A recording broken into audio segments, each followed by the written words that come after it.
નમસ્કાર વિદ્યાર્થી મિત્રો, ધોરણ 7 વિષય સામાજિક વિજ્ઞાનમાં આપણે આજે નવા પાઠનો અભ્યાસ કરીશું. આપણે પાઠ 7 ભણી ગયા.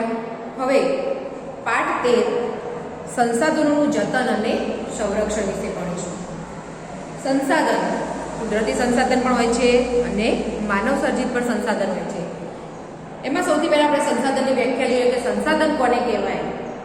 પૃથ્વી પરથી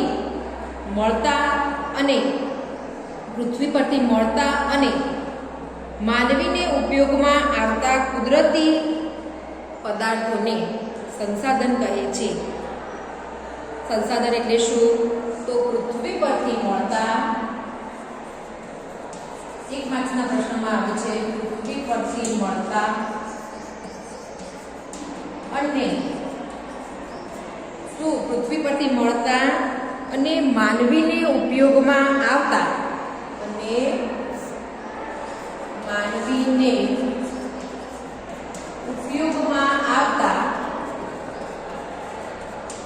કુદરતી પદાર્થોને સંસાધન કહે છે.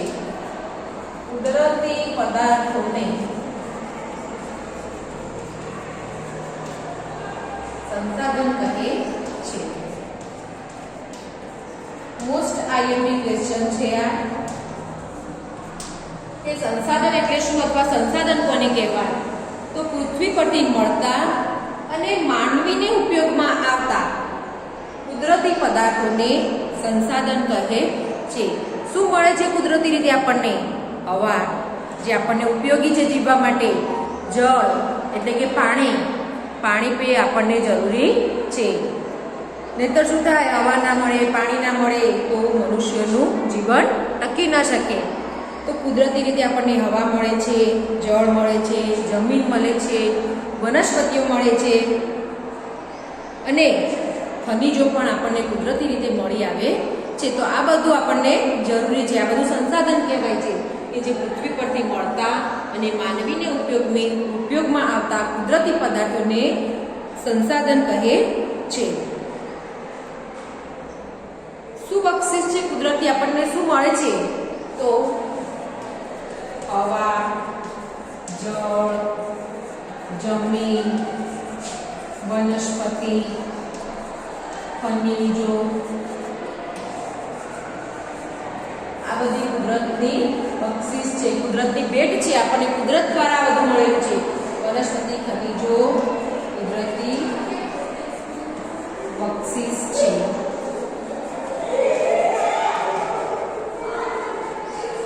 કે હવા, જળ, જમીન, વનસ્પતિ અને ખનિજોના સ્વરૂપમાં આપણને મળેલી કુદરતી બક્ષિસ છે. આ બધી આપણને કુદરત દ્વારા મળેલી વસ્તુઓ છે, જેને આપણે શું કહી શકીએ? કુદરતી સંસાધન પણ કહી શકીએ છીએ. સંસાધનો રાષ્ટ્રીય અર્થતંત્રની કરોડરજ્જુ છે.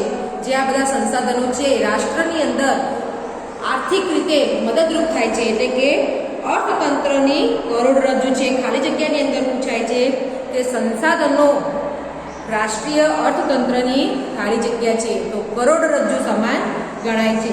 કે સંસાધનો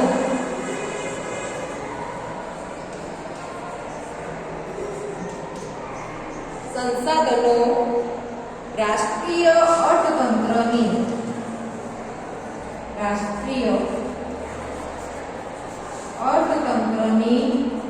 એવી છે કરોડરજ્જુ છે.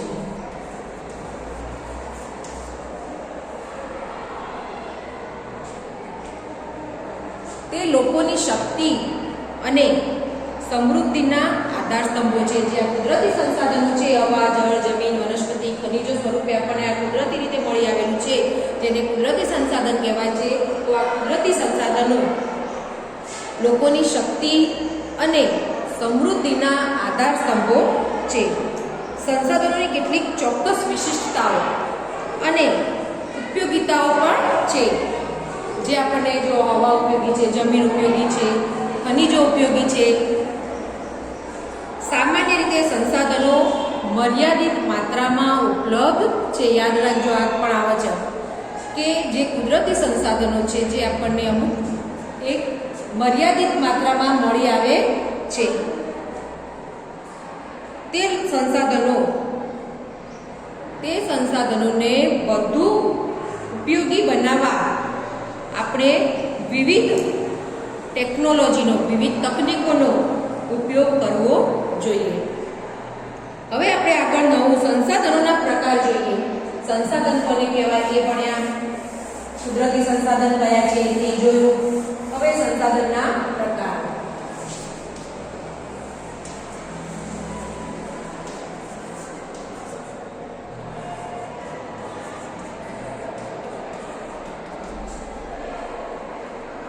સંસાધનો આપણને વિવિધ રીતે ઉપયોગી છે.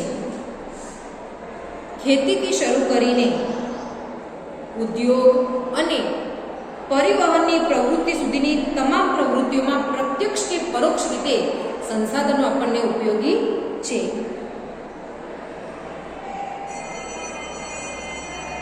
શું કહેવા માંગે છે? તો સંસાધનો આપણને વિવિધ રીતે ઉપયોગી છે. ખેતીથી શરૂ કરીએ અને પરિવહનની પ્રવૃત્તિ સુધી. દાખલા તરીકે આપણે ખેતીમાં કોઈ પાક ઉગાડ્યો છે તો એ પાક ઘરમાં રાખીએ છીએ? ના, નથી રાખતા. એને બીજા વાહનો દ્વારા બીજા સ્થળે એટલે કે માર્કેટ યાર્ડમાં એ વસ્તુને પહોંચાડતા હોઈએ છીએ. તો ખેતીથી શરૂ કરીને ઉદ્યોગ અને પરિવહનની પ્રવૃત્તિ સુધી તમામ પ્રવૃત્તિઓમાં પ્રત્યક્ષ કે પરોક્ષ રીતે કુદરતી સંસાધન જે આપણને ઉપયોગી છે. ખોરાક તરીકે જમીન અને વનસ્પતિમાંથી પ્રાપ્ત થતી વિવિધ સામગ્રી જે ઈંધણ અને ઉર્જા તરીકે સંસાધનો આપણને ઉપયોગી છે. કે આપણા ખોરાક માટે શું જરૂરી છે? તો જમીન જરૂરી છે. એના પર આપણે કોઈ પાકને ઉગાડી શકીએ. જે વનસ્પતિઓ છે એ વનસ્પતિમાંથી પ્રાપ્ત થતી વિવિધ સામગ્રીઓ, વનસ્પતિના લાકડાનો ઉપયોગ કરીએ આપણે ઝાડના, તો એ ઈંધણ તરીકે અને ઉર્જા તરીકે સંસાધનોનો આપણને ઉપયોગી છે. સંસાધનોને સામાન્ય રીતે બે જૂથમાં વહેંચવામાં આવે છે. કેટલા જૂથમાં વહેંચવામાં આવે છે સંસાધનોને?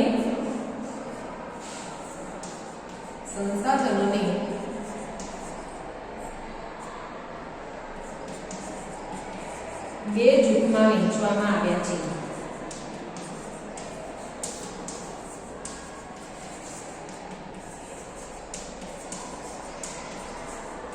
કયા બે જૂથમાં વહેંચવામાં આવ્યા છે? તો કુદરતી અને એક માનવ નિર્મિત. કુદરતી અને બીજું છે માનવ નિર્મિત. કુદરતી અને માનવ નિર્મિત આ બે જૂથમાં સંસાધનોને વહેંચવામાં આવ્યા છે. કુદરતી સંસાધનોનો કઈ વસ્તુનો સમાવેશ કરીએ જ્યારે કુદરતી સંસાધન કહેવાય? તો ભૂમિ એટલે કે જમીન, જળ, ખનિજો અને જંગલોને કુદરતી સંસાધનોમાં સમાવેશ કરવામાં આવે છે.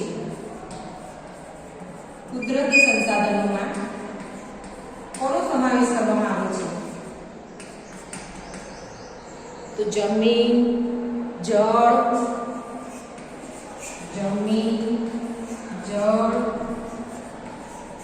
ખનિજો અને જળ, જમીન, ખનિજો અને જંગલોને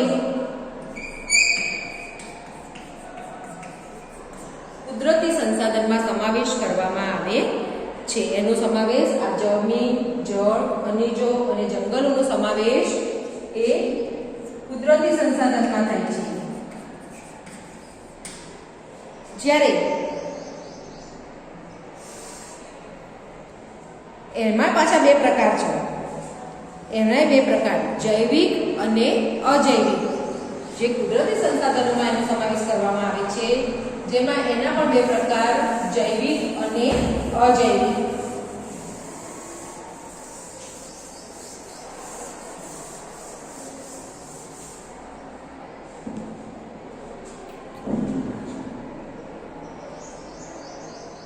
કુદરતી સંસાધન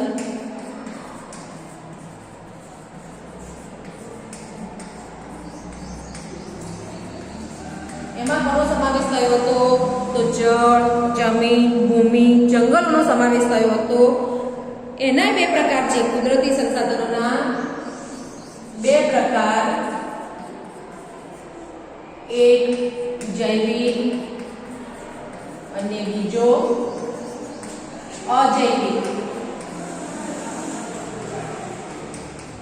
એક જૈવિક અને બીજો અજૈવિક. ભૂમિ, હવા, જળ, જમીન એનો સમાવેશ શામાં થાય છે? ભૂમિ, હવા, જળ, જમીન એ અજૈવિક સંસાધનો છે, જ્યારે જંગલો અને પ્રાણીઓ એ જૈવિક સંસાધનો છે. અજૈવિકમાં કોનો સમાવેશ થાય છે? અજૈવિક સંસાધનો એમાં ભૂમિ, હવા, જળ, જમીન એ અજૈવિક સાધનો. ભૂમિ, હવા, જળ અને જમીન શું છે? તો આ અજૈવિક. જ્યારે જૈવિકની અંદર કોનો સમાવેશ થાય છે? આ અજૈવિક સંસાધનો છે, જ્યારે જૈવિકની અંદર જંગલો અને પ્રાણીઓ એ જૈવિક સંસાધનો છે.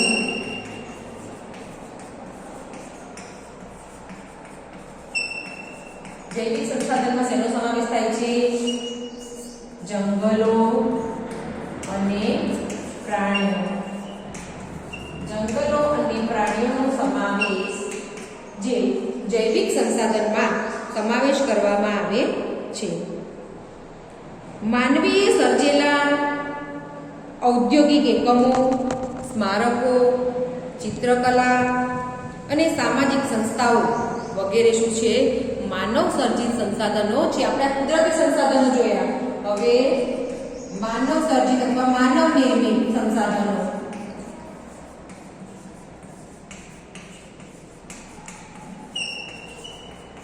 એમાં તેનો સમાવેશ થાય છે માનવ નિર્મિત સંસાધનોની અંદર તો માનવીએ સર્જેલા ઔદ્યોગિક એકમો, ઉદ્યોગમાં જે સ્થાપ્યા છે તો ઔદ્યોગિક એકમો, પછી ઔદ્યોગિક એકમો પછી શું આવશે? સ્મારકો એટલે બાંધકામ મોટા મોટા, ચિત્રકળા, સ્મારકો, ચિત્રકળા વગેરે. ચિત્રકળા છે, સ્મારકો છે, પછી સામાજિક સંસ્થાઓ છે. આ બધું કોને નિર્મિત કર્યું છે? તો માનવીઓએ. સામાજિક સંસ્થાઓ વગેરે. આ કુદરતી માનવ નિર્મિત સંસાધનો છે કે ઔદ્યોગિક એકમો એટલે ઉદ્યોગો સ્થાપવા, સ્મારકો બનાવવા, ચિત્રકળા, સામાજિક સંસ્થાઓ વગેરે એકમો એ માનવ નિર્મિત સંસાધન તરીકે ઓળખવામાં આવે છે. એનો સમાવેશ એમાં કરવામાં આવે છે. મનુષ્યમાં રહેલા જ્ઞાન, બુદ્ધિ, કૌશલ્ય, સ્વાસ્થ્ય અને અન્ય ગુણોનો સમાવેશ એ માનવ સંસાધનની અંદર થાય છે. માનવીની અંદર જ આવા બધા કૌશલ્યો વિકસેલા હોય છે. એનામાં જ્ઞાન હોય છે, બુદ્ધિ હોય છે, નવા નવા વિચારો નવું નવું જાણવાનું, વિચારવાનું, બનાવવાનું એટલે કે નવા કૌશલ્યો જાણવાનું, એનું સ્વાસ્થ્ય અને અન્ય ગુણોનો સમાવેશ એ માનવ સંસાધનમાં થાય છે. કુદરતી સંસાધનોનો વિકાસ માટે માનવ સંસાધન હોવું જરૂરી છે. તો જ એનો વિકાસ થઈ શકે છે. આપણે કુદરત દ્વારા બધી વસ્તુઓ મળી છે, પણ જો માનવ હોય તો જ આ બધી વસ્તુઓનો ઉપયોગ થઈ શકે, નહીંતર કોઈ વસ્તુનો ઉપયોગ થાય નહીં. કેટલાક એવા સંસાધન છે જે ચોક્કસ સમયમાં સ્વયં નિર્માણ પામે છે, જાતે જ નિર્માણ પામે છે અમુક સમયમાં. જેમ કે ઝાડપાન, પશુ પક્ષી વગેરેમાં પોતાની જાતે પેદા થવાની ક્ષમતા હોય છે. આમ વન અને વન્ય જીવન ચોક્કસ સમયમાં નિર્માણ પામતા હોય છે. શું કહ્યું આપણે? તો કેટલાક એવા સંસાધનો છે જે ચોક્કસ સમયમાં સ્વયં નિર્માણ પામે છે, જાતે જ નિર્માણ પામે છે. શું જાતે નિર્માણ પામે છે? તો ઝાડપાન, પશુ પક્ષી વગેરે પોતાની જાતે જ પેદા થવાની ક્ષમતા ધરાવે છે. આમ વન અને વન્ય જીવન ચોક્કસ સમયમાં નિર્માણ પામે છે. હવે આગળ આપણે સંસાધન વિશે જોયું. બધું અમુક કુદરતી રીતે મળે છે, અમુક માનવ સર્જિત હોય છે, પણ એ સંસાધનોનું સંરક્ષણ એટલે કે એને સાચવવું પણ જરૂરી છે. તો સંસાધનોના સંરક્ષણ વિશે જોઈએ.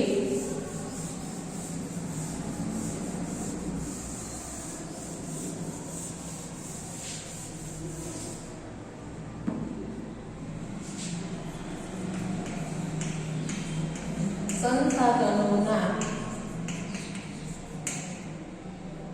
સંરક્ષણ.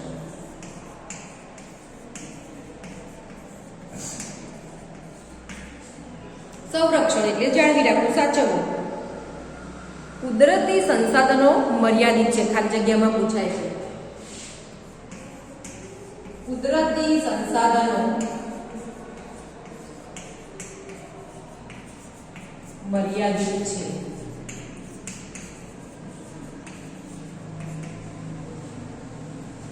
જ્યારે માનવીની જરૂરિયાતો મર્યાદિત છે. માનવીની જરૂરિયાતો કદી પૂરી થતી નથી હોતી.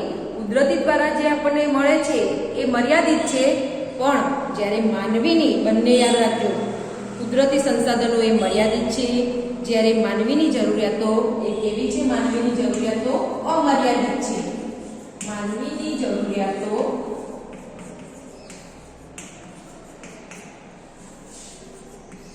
અમર્યાદિત છે. માનવીની જરૂરિયાત અમર્યાદિત છે.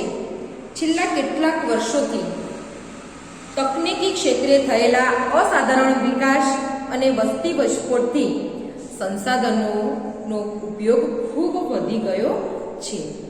નવી નવી ટેકનોલોજી વિકસે છે. તો આ ટેકનોલોજીથી અને ટેકનોલોજીને કારણે જે થયેલા અસાધારણ સુધારાઓ એટલે કે વિકાસ થઈ રહ્યો છે રાષ્ટ્રનો, તો વર્ષોથી તકનીકી ક્ષેત્રે થયેલા અસાધારણ વિકાસ અને વસ્તી વિસ્ફોટથી સંસાધનોનો ઉપયોગ ખૂબ વધી ગયો છે. વસ્તીનો વિસ્ફોટ એટલે કે વસ્તીનો વધારો.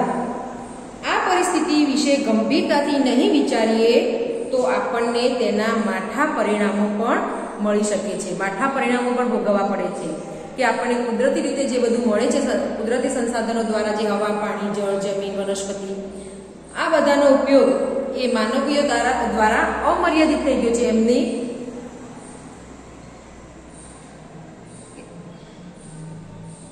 માનવીની જરૂરિયાતો જે અમર્યાદિત છે.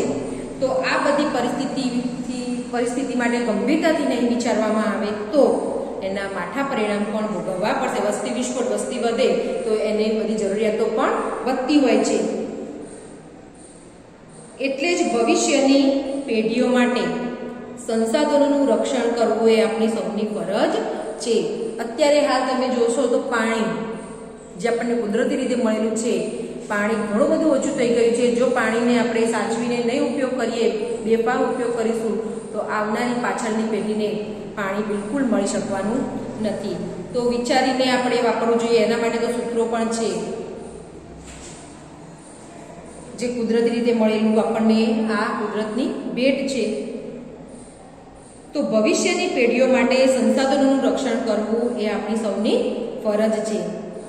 સંસાધનોનું રક્ષણ એટલે જ સંસાધનોનો વિવેકપૂર્ણ ઉપયોગ કરવો. સંસાધનોનું રક્ષણ એટલે સંસાધનોનો વિવેકપૂર્ણ ઉપયોગ કરવો. કેટલાક સંસાધનો પોતાની મેળે જ ચોક્કસ સમયમાં હિસ્સાની પૂર્તિ કરે છે, એટલે કે ચોક્કસ સમયમાં મળે છે, અથવા તો અખૂટ હોય છે. જેને શું કહેવાય છે? નવીનીકરણીય સંસાધન કહેવામાં આવે છે. નવીનીકરણીય સંસાધન કોને કહેવાય છે? કે જે અખૂટ છે, જે સંસાધન અખૂટ છે તેને નવીનીકરણીય સંસાધન કહેવામાં આવે છે. જે સંસાધન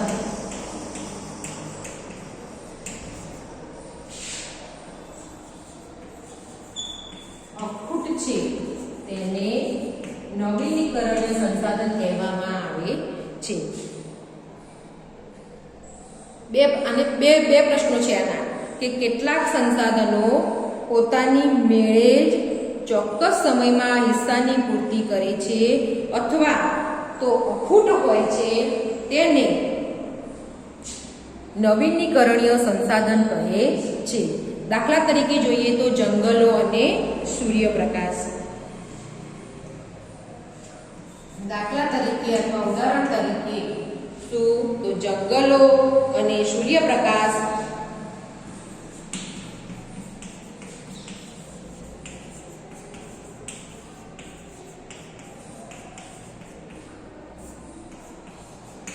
જે નવીનીકરણીય સંસાધનમાં આવે છે, જે એકવાર વપરાયા પછી પુનઃ ઉપયોગમાં લઈ શકાતા નથી કે બનાવી શકાતા નથી એને શું કહે છે તો અનવીનીકરણીય સંસાધન કહે છે. નવીનીકરણીય સંસાધન કોને કહેવાય તો જે સંસાધન અખૂટ છે તેને નવીનીકરણીય કહેવાય છે. અથવા તો એમ પણ કહેવાય કે જે સંસાધનો પોતાની મેળે ચોક્કસ સમયમાં હિસ્સાની પૂર્તિ કરે છે તેને નવીનીકરણીય સંસાધન કહેવાય છે. અથવા બીજી રીતે જોઈએ તો જે સંસાધન અખૂટ છે તેને નવીનીકરણીય સંસાધન કહેવાય છે. દાખલા તરીકે જંગલો અને સૂર્યપ્રકાશ. હવે અનવીનીકરણીય સંસાધન જોઈએ. અનવીનીકરણીય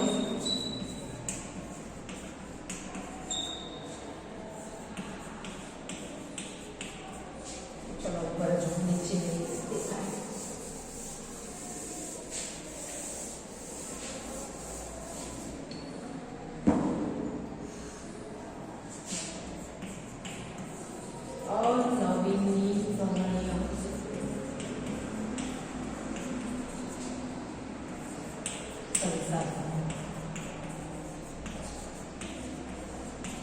અનવીનીકરણીય સંસાધન કોને કહેવામાં આવે છે કે એકવાર અથવા તો જે સંસાધનો એકવાર વપરાયા પછી પુનઃ ઉપયોગમાં લઈ શકાતા નથી તેને અનવીનીકરણીય કહેવામાં આવે છે.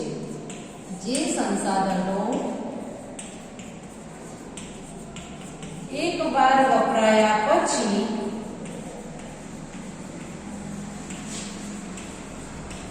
ફરીવાર એટલે કે બીજી વાર જે સંસાધનો એકવાર વપરાયા પછી પુનઃ ઉપયોગમાં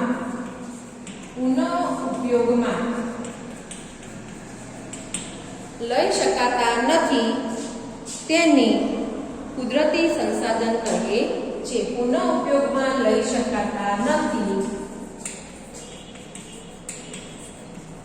તેને અનવીનીકરણીય સંસાધન કહે છે.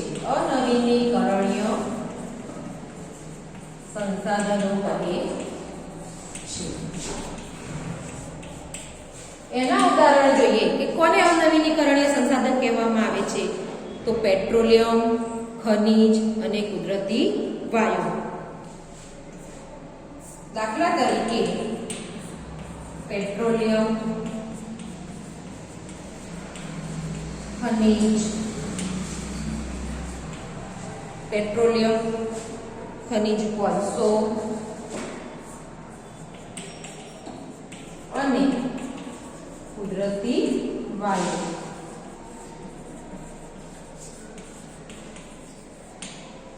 એક અનવીનીકરણીય સંસાધનના ઉદાહરણ છે. શું કહેવાય અનવીનીકરણીય સંસાધનમાં જે સંસાધનોનો એકવાર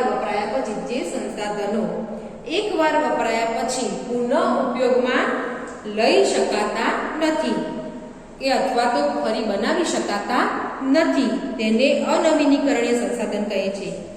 જેમ કે પેટ્રોલ. હવે પેટ્રોલ તમે ગાડીમાં પુરાયું, એકવાર વાપર્યા પછી ફરી એનો ઉપયોગ થઈ શકે ના, ફરી નવું પુરાવવું પડે. કુદરતી વાયુ છે, કોલસો છે વગેરે. તો આપણે આજે સંસાધન શું છે એ જોયું, સંસાધનના પ્રકાર જોયા, કુદરતી સંસાધન, માનવ નિર્મિત સંસાધન, આ બધા સંસાધનોનું સંરક્ષણ કેવી રીતે કરવું એનો અભ્યાસ કર્યો. હવે આપણે નવા ટોપિકનો અભ્યાસ નેક્સ્ટ વિડીયોમાં જોઈશું.